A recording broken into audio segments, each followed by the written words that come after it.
Good morning everyone. कैसे हैं आप सभी? बिल्कुल आप सभी बहुत अच्छे होंगे, है ना। तो चलिए चलते हैं, आज हम लोग एक बार फिर से जो पॉलिटी का क्वेश्चन पेपर 2017 है, ठीक है, 2017 का क्वेश्चन पर डिस्कशंस करेंगे। ठीक है, पिछले दिन 2016 का डिस्कशन किए थे। ठीक है, तो इसमें चलिए चलते हैं। पहला क्वेश्चन जो है, ये क्वेश्चन आपका प्रीएम्बल से रिलेटेड है। तो इसमें पूछा जा रहा है, कहता है which are the following objective is not embedded in the preamble of the constitution of India. कहता है कि कौन सा ऐसा जो मतलब आपका ऑब्जेक्टिव है जो एम्बेडेड नहीं है, एम्बॉयड नहीं किया गया है इन प्रीएम्बल में। ठीक है, तो देखिए पहला ऑप्शन है यहाँ पे liberty of thought, economic liberty, liberty of expression, and D option है लिबर्टी ऑफ बिलीफ। ठीक है, तो इसमें देखिए लिबर्टी ऑफ थॉट्स, उसके बाद आपका फिर इकोनॉमिक लिबर्टी और liberty of expression, and D जो है लिबर्टी ऑफ बिलीफ। इसमें जब हम बात करते हैं ये लिबर्टी ऑफ थॉट्स, ये कहीं ना कहीं मेंशंस है। ठीक है, और उसके बाद ये लिबर्टी ऑफ एक्सप्रेशन ये भी है, उसके बाद लिबर्टी ऑफ बिलीफ ये भी है। ठीक है, तो अब इसमें कौन सा नहीं है, तो ये इकोनॉमिक लिबर्टी की बात नहीं की गई है, तो यानी कि इसका जो करेक्ट ऑप्शन होगा ये ऑप्शन नंबर आपका बी होगा। अब चलिए देखते हैं नेक्स्ट क्वेश्चन जो है, ये है आपका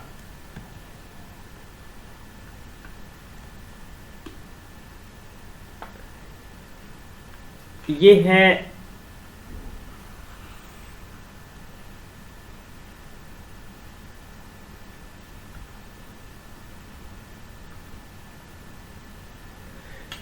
यहाँ पे ये बताया गया है, ठीक है, कि कौन सा ये जो आपका यहाँ पे दिया गया है preamble, fundamental rights, directive principle of state policy, उसके बाद फंडामेंटल ड्यूटी, कौन सा माइंड मेकर, कौन सा माइंड मेकर कहा जाता है।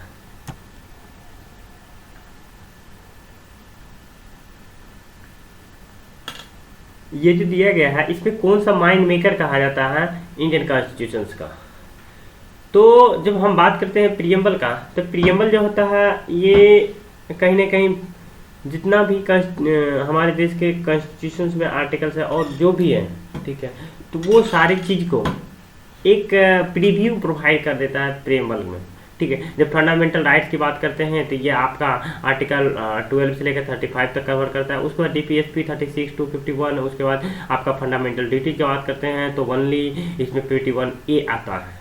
ठीक है, तो इस स्थिति में जब हम बात करते हैं माइंड मेकर की बात करते हैं तो इसमें सारा का सारा इंक्लूड हो जाता है किसमें, तो प्रीएम्बल में इंक्लूड हो जाता है। तो इसलिए इसका करेक्ट आंसर होगा वो आपका हो जाएगा ऑप्शन नंबर ए। अब देखिए नेक्स्ट जब हम बात करते हैं तो ये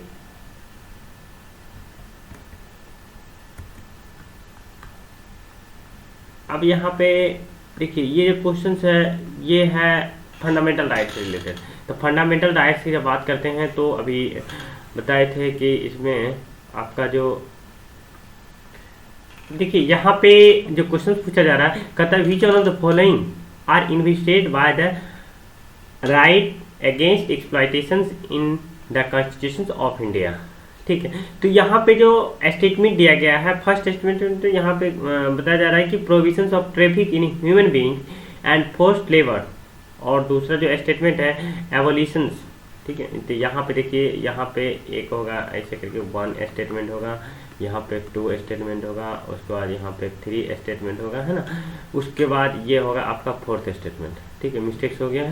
ठीक है, तो इसमें जब देखते हैं पहला स्टेटमेंट यहाँ पे कह रहा है provisions of traffic in human beings and forced labour, evolutions of untouchability, और तीसरा स्टेटमेंट है protections of interest of minorities. उसके बाद चौथा स्टेटमेंट है provisions of employment of children in the factors and factories and mines. तो किसका बात करते हैं, राइट अगेंस्ट एक्सप्लॉयटेशंस, राइट अगेंस्ट एक्सप्लॉयटेशंस की बात करते हैं। तो अब देखिए जब हम फंडामेंटल राइट्स में जब बात करते हैं article 14 to 18 right to equality, है ना, राइट टू इक्वलिटी, उसके बाद 19 to 22, तो यहाँ पे आपका आया था राइट टू फ्रीडम। उसके बाद 23 to 24 आपका राइट अगेंस्ट एक्सप्लॉयटेशंस की बात करने लगते हैं। ठीक है। अब देखिए यहाँ पे है राइट अगेंस्ट एक्सप्लॉयटेशंस के बाद, तो जब हम आर्टिकल यहाँ पे बात करते हैं, ये evolution of untouchability, protections of, ये जो हो गया आपका राइट टू फ्रीडम आ गया है ना। उसके बाद protections against interest of minorities, ये भी आपका फंडामेंटल राइट्स में आ गया। यहाँ पे प्रोटेक्शंस की बात कर रहे हैं ना। उसके बाद जब हम बात करते हैं यहाँ पे चौथा स्टेटमेंट जो है, इसमें provisions of employment of children in factories, ये जो है माइनॉरिटी चिल्ड्रेन्स के प्रोटेक्शन यानी कि एक्सप्लॉयटेशन, ठीक है। तो right against exploitation of children है ना। तो ये वाला स्टेटमेंट फोर्थ कहीं ना कहीं आपका सही दिख रहा है। तो देखिए बाय ऑप्शन से हम लोग किस तरह से जाते हैं, तो देखिए यानी कि ये सारा का सारा कहीं ना कहीं एक करेक्ट ऑप्शन में जा रहा है। हाँ, तो इस स्थिति में जब हम देखते हैं, अब देखिए यहाँ ये जो पहला statement, provisions of traffic in human beings and fourth level, देखिए ये भी राइट अगेंस्ट एक्सप्लॉयटेशन में आ जाता है स्टेटमेंट 1। और ये एबोलिशन ऑफ अनटचेबिलिटी, ये आपका कहीं ना कहीं राइट टू फ्रीडम में आ जाता है। प्रोटेक्शन ऑफ इंटरेस्ट माइनॉरिटीज, ये भी आपका राइट टू इक्वलिटी में आ जाता है, ठीक है। तो इस स्थिति में आपका जो ऑप्शन स्टेटमेंट होगा 1 और 4 यानी कि 1 और 4 होगा, ऑप्शन नंबर आपका सी हो जाएगा। अब चलिए देखते हैं नेक्स्ट जो है आपका नेक्स्ट क्वेश्चन क्या है। अब देखिए यहाँ पे नेक्स्ट क्वेश्चन की जब बात करते हैं हम, तो ये क्वेश्चन आपका यहाँ पे कहता है कौन सा स्टेटमेंट करेक्ट है, ठीक है। तो देखिए कहता है राइट, पहला जो ऑप्शन है right are claims of state against citizens, right are privilege which are incorporated in the constitution of state, और सी जो है यहाँ पे कहता है rights are claims of citizens against the state, और डी जो है यहाँ पे right are privilege of a few citizens against the many. देखिए यहाँ पे जब हम बात करते हैं तो कहता है कौन सा करेक्ट स्टेटमेंट है, right are claims of the state against citizens, बिल्कुल नहीं, ये तो कहीं से होगा ही नहीं, क्योंकि जब हम बात करते हैं स्टेट जब बात करते हैं तो वो स्टेट कहीं ना कहीं पब्लिक के वेलफेयर के लिए वर्क करती है। तो यहाँ पे कह रहा है right are claims of the state against the citizens, नहीं, ऐसा नहीं हो सकता है। स्टेट जो है कभी भी सिटीजन्स के अगेंस्ट कोई भी मतलब उसके पास इस तरह से राइट्स नहीं मिला है ना। उसके बाद फिर यहाँ पे कहता है privilege which are incorporated constitution of state, ये भी नहीं होगा। उसके बाद जब सी नंबर की बात करते हैं ऑप्शन नंबर सी का, तो इसमें देखिए आपका कहता है right are claims of the citizens against the state, बिल्कुल। अब उसके बाद देखिए डी नंबर ऑप्शन जो है right are privilege of few citizen against, ये भी नहीं होगा। देखिए जब हम बात करते हैं डेमोक्रेसी, इंडिया में डेमोक्रेसी, और डेमोक्रेसी में मैक्सिमम पावर जो प्रोवाइड किया जाता है वो पब्लिक के पास के प्रोवाइड किया जाता है, ठीक है। तो इस स्थिति में जो राइट्स होगा, मैक्सिमम राइट्स किसके पास प्रोवाइड किया जाएगा, पब्लिक के पास, पीपल के पास, ठीक है। तो इस स्थिति में आपका जो ऑप्शन नंबर होगा ऑप्शन नंबर सी होगा, यानी right are claims of the citizens against the state, public के पास, ये सिटीजन्स के पास ये क्या कहते हैं राइट्स है कि वो स्टेट के अगेंस्ट क्लेम कर सकता है अपने राइट्स के लिए। अब देखिए नेक्स्ट क्वेश्चन जो है क्वेश्चन नंबर 5 की जब बात करते हैं तो इसमें आपका आ जाता है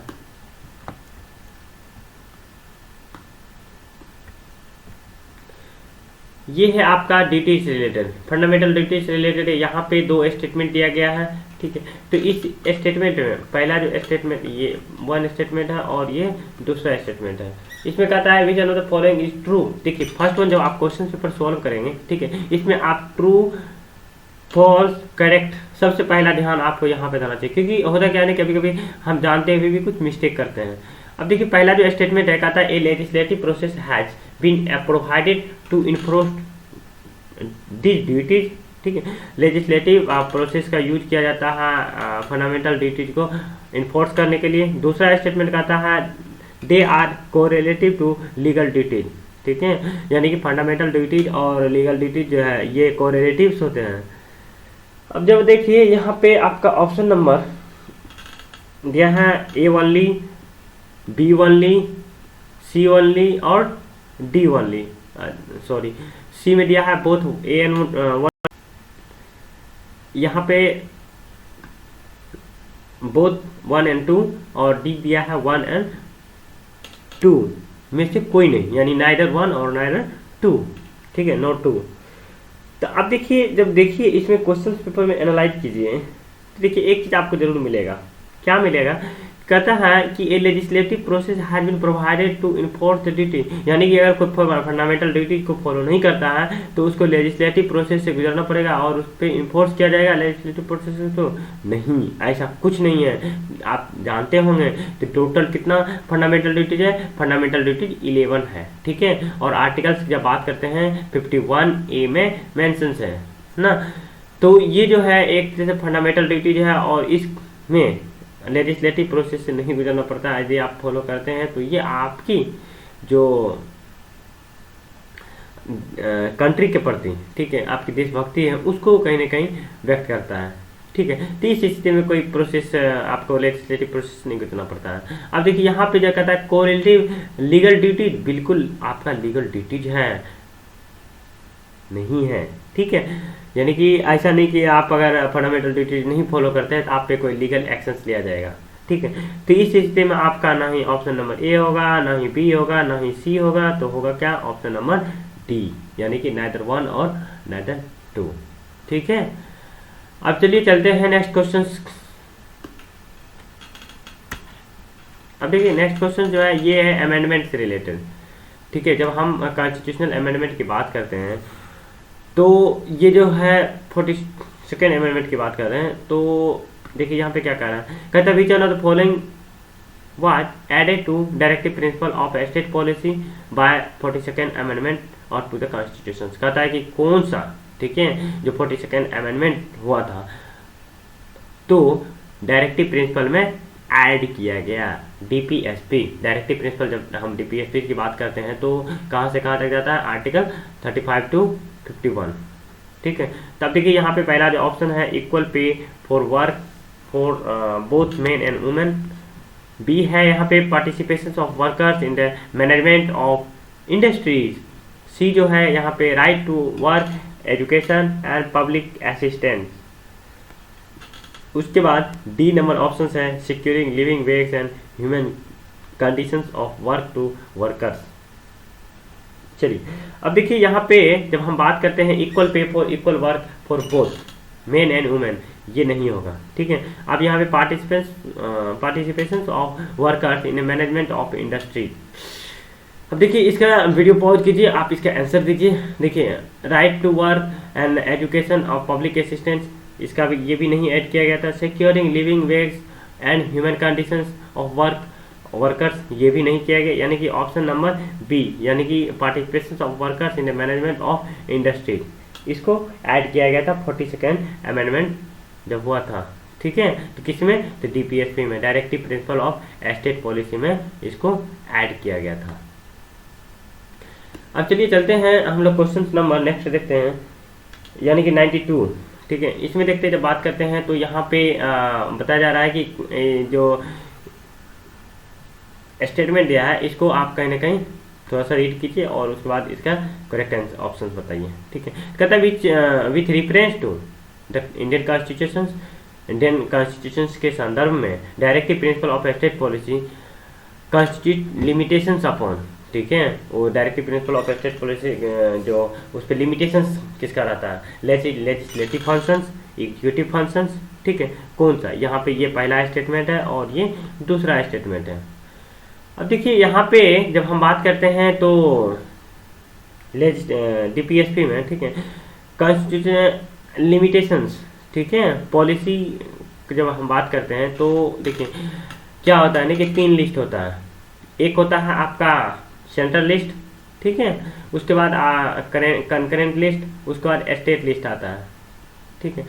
तो जब हम बात करते हैं तो इसका अपना एक लिस्ट है जिसमें कि टोटल 97 है। उसके बाद अगर कि ये 52 है ना, उसके बाद अगर के आपका इधर 61, ठीक है, सॉरी यहाँ पे 61 है, ठीक है, ओरिजिनली 66 है लेकिन 61 पे लॉ बनाता है, ठीक है। उसके बाद यहाँ पे 52 है, ठीक है। तो इस पे क्या है कि सबका अपना अपना लिस्ट कहीं ना कहीं बनाने का जो लॉ है, पॉलिसी मेकिंग है, ये अपने अपने लिस्ट के अंदर ही लॉ मेकिंग करते हैं, तो इसी तरह से जब हम बात करते हैं directive principle of state policy का, ठीक है, तो वही यहाँ पे कहता है लेजिस्लेटिव फंक्शंस, एग्जीक्यूटिव फंक्शंस, ठीक है, कहाँ पे लिमिटेशंस है, ठीक है, कौन लिमिट करता है, लेजिस्लेटिव फंक्शन, एग्जीक्यूटिव फंक्शंस। तो इस तरह से option A, option B, option C, option D दिया गया है। तो जब इसमें हम देखते हैं तो देखिए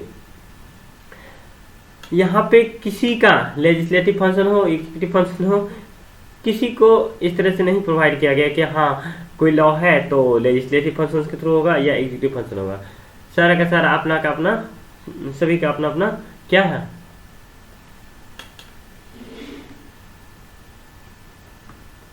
सभी का अपना अपना कार्य क्षेत्र है, ठीक है, उसी के अंदर सभी अपने लॉ पॉलिसी बनाते हैं, ठीक है। तो अब देखिए जब हम बात करते हैं, अब नेक्स्ट क्वेश्चन देखते हैं।